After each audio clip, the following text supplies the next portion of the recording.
Yo guys, shout out to my fellow dads out there. I joined the club a few years ago, and boys, let me tell you, it can be stressful. Children, especially babies, are very hard to reason with. So if you see a dad out there, wish him a happy Father's Day. With that being said, guys, we're taking a look at Sturm Drang 2.0. Drang has actually returned to us as a year 2 weapon, meaning we can apply things like mods to it, get random rolls on it, as well as roll it with year 2 masterworks. But not only that, Sturm has also received a very big buff here in our most recent Sandbox update. Essentially, Storm and Stress max overcharge rounds increased to 99. The Sturm overcharge buff is now displayed as a text at the bottom left hand of our screen to actually showcase how many overcharge rounds that we have. Overcharge damage increase as well by 100% inside of PvE. So yeah, Sturm got a hell of a buff inside of PvE, and Drang can come with some nasty rolls. So first up, let's get Sturm out of the way. The damage here is extremely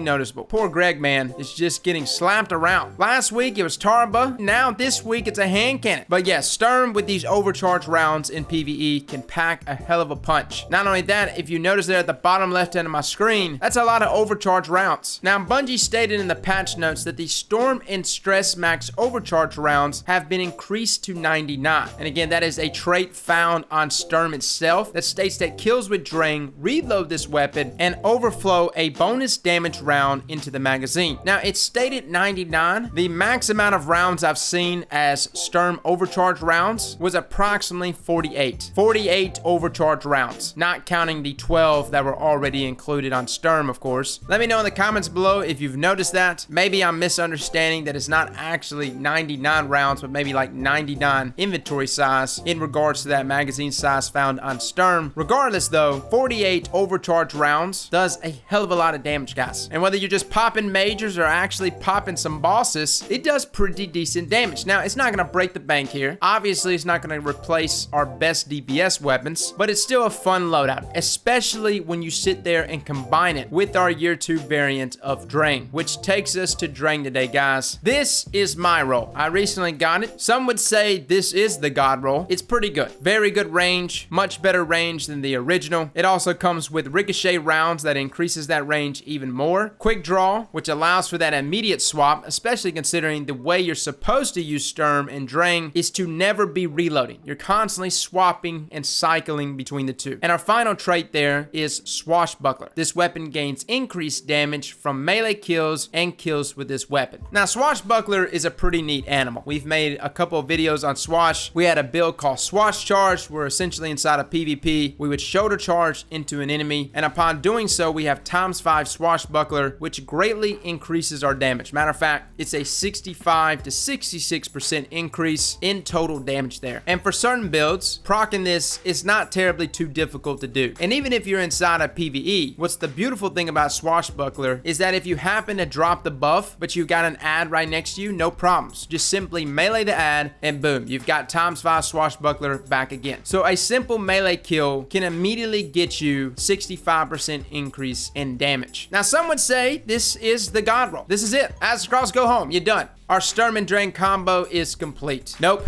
That's wrong, boys. This is not the god roll. Matter of fact, Swashbuckler is not the roll we want here on Drang. Why is this? It's because the playstyle that Sturm and Drang is trying to promote does not synergize here with Swashbuckler. And let me explain. First up, Rampage versus Swashbuckler. When we look at the damage values between the two in terms of damage increase, they're pretty much neck and neck. Swashbuckler just happens to require 2 more kills in order to get that full proc of 65 to 66% more damage, whereas Rampage only requires 3. Now, granted, the benefit of Swashbuckler, especially in something like Crucible, is the ability to immediately proc ×5 off of a melee kill. But the reason why it doesn't jive here with Sturm and Drang is because Swashbuckler does not transfer during weapon swaps to Sturm. So you see this gameplay right here. This is actually Sturm in the original Drang with Rampage. I'm getting some Drang kills off. I'm working my magazine down, but while doing so, I'm giving myself some Sturm overcharge bullets, I'm running low on ammo. The way this is supposed to work at this moment is you're not supposed to manually reload Drang. You're not. You're supposed to swap to Sturm. And in doing so, Sturm immediately reloads Drang for you. While also simultaneously reloading Drang for you though, it doesn't pull from reserves. No, it actually grants you a full magazine there of your Drang. This is how you keep yourself from running out of ammo. And the cycle continues. Rampage is still stacked there at ×3. All I got was a simple shot off with Sturm just to reload my Drang, and we're off to the races. Where Swashbuckler conflicts with Sturm and Drang is that when I swap to Sturm, Swashbuckler goes away immediately. It doesn't transfer. I'm not able to pick up Drang right after getting a Sturm shot off and pick up where I left off. No, I have to start all back over again, which completely ruins the synergy here that Sturm and Drang is trying to create. Now some will say, why don't you just main Drang? That's very counterproductive, especially in a situation where you have enemies on different platforms, different elevations. Taking out those enemies with Sturm is much easier, but it's also just cleaner. Like chaining these kills between Drang and Sturm was exactly how this combo was supposed to be used. So guys, for my PvE players that are hunting for a god roll Drang, if you like to take advantage of the synergy between Sturm and Drang, and you like these weapons to sit there and combo off of each other, I would highly advise going with Rampage still. Just slap on a Rampage spec, you'll get that extra second there in duration, and you'll be able to hang on to it longer. And believe me guys, if Swashbuckler could stay even after I swap the Sturm and swap back, I would 100% choose Swashbuckler. There's so many weapons that I like Swashbuckler on more than Rampage. It just happens to be a conflicting trait here with Sturm and Drang. So let's talk about roles real quick, guys. For Drang, what I would look for both PvE and for PvP. So for PvE, like I said, Rampage, that final trait there in that column is what I would be looking for. Now, you could go with Quick Draw, but this is PvE, and having the immediate draw is not necessary, especially if you're rocking something like Rampage Spec. To me, I feel like we've got enough time here. Now, granted,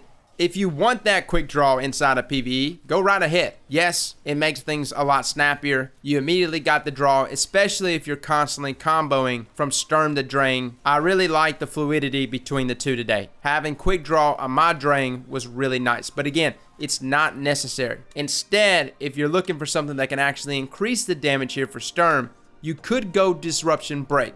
Again, breaking an enemy's shield with this weapon makes them more vulnerable to kinetic damage for a short period of time. So if you can imagine, if you already have Sturm overcharge rounds, with that massive buff combined with Disruption Break, should be some pretty nasty damage. Now, magazine perks. We don't really get into this. Obviously, I say that anything that can buff magazine size and PvE is really good. I had ricochet rounds on my Drang today, which was really nice, as I greatly buffed the range. For this one, guys, I'm gonna say if you're gonna combo a bunch between Drang and Sturm, reload speed is not really necessary. So you can actually go with extended mag. Buffing that mag size to where you can get the most out of your Drang when you're using it, and completely relying on Sturm to reload your Drang. Now again, I'm not sure how much extended mag buffs our magazine in comparison to something like a pendant mag. You may want to just go with the pendant mag. But again, like I said, if you happen to roll extended mag, don't just throw it out because it kills your reload speed, especially if you're just going to be reloading it anyways with Sturm. Now moving on to PvP. I know that Sturm did not get a buff inside of PvP with this most recent sandbox, but that does not mean Sturm isn't nasty in PvP. It is extremely deadly. Even on its own, as a 110, it is nasty. It's got great flinching capabilities. It's got a clean sight. It's got one of the healthiest range stats even before you get the catalyst. And if you got the weapon masterworked, it's extremely deadly. But if you really want this weapon to be nasty, you're gonna need a really nasty Drang. Now the roles I'm gonna recommend here are gonna be based on some of the playstyles that I've utilized. Swashbuckler is obviously a trait that I would try to utilize inside of PvP, simply because combining it with something like Bottom Tree Striker and Worm God Caress, getting melees off, proccing ×5 Swashbuckler, getting that immediate ×65% in damage could be extremely nasty. Of course, everything else I would want to buff inside of range to combat damage fall off as much as possible. That is the one thing that really punishes this sidearm, is damage fall off. So I highly advocate there for range.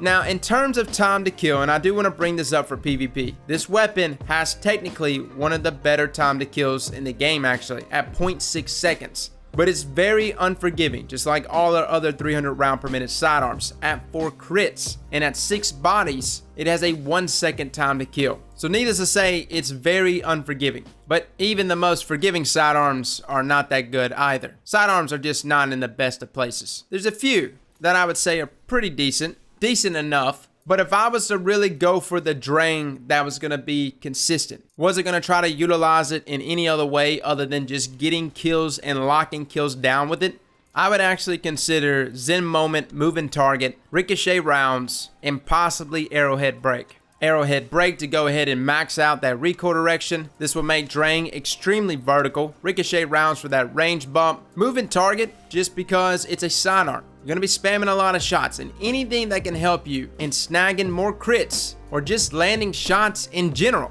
will greatly benefit you here. And Zen Moment for just keeping that weapon tugged down, considering there's nothing really here helping us in terms of stability outside of maybe Ricochet Rounds. Zen Moment should keep everything more in line. So that is like the consistent role, the old faithful role that should help you out from gunfight to gunfight. I'm not saying that Drang is going to beat Last Word. So everything here that I just mentioned should give you at least a fighting chance here with Drang to land your shots consistently. And again, that's all we're trying to do here. As soon as you get Sturm Overcharge rounds, you're deadly. You can beat anything, pretty much. So guys, that is Sturm and Drang in Sandbox 2.5.01. For those that are wondering what the rune combinations are for Drang, this is it. And I would recommend here rolling it with a ranged masterwork. So guys, that is our review here. Let me know in the comments below what you think. These reviews, they just seem to get longer or something, man. But fellas and ladies, thank you all for watching. And as always, slap that like button like your mama told you right.